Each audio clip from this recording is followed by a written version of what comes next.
The incidence of burning the holy book of Islam, the Quran, in Scandinavian countries does not seem to stop. After Sweden, it was the turn of Denmark yesterday. A small group of protesters in Denmark set fire to a copy of the Quran in front of the Iraqi embassy in Copenhagen, risking a further deterioration of diplomatic relations between the two countries. The protesters were from a group that calls itself Danish Patriots.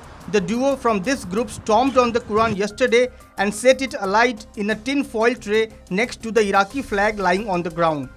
The far-right, ultra-nationalist Danish Patriots had held a similar demonstration last week and had live-streamed the event on Facebook.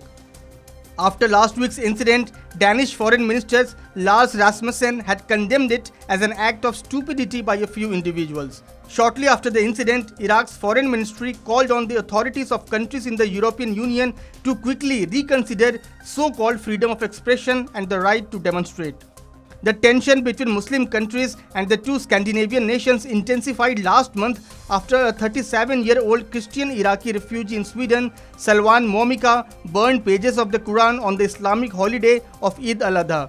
On Sunday, the Organization of Islamic Cooperation, a coalition of 57 Muslim countries, suspended the status of Sweden's special envoy over the string of Quran burnings, saying that the decision was due to the granting by the Swedish authorities of licenses that enabled the repeated abuse of the sanctity of the Holy Quran and Islamic symbols. A day earlier, several thousand Iraqis demonstrated in Baghdad over Islamophobic protests in the two Scandinavian countries.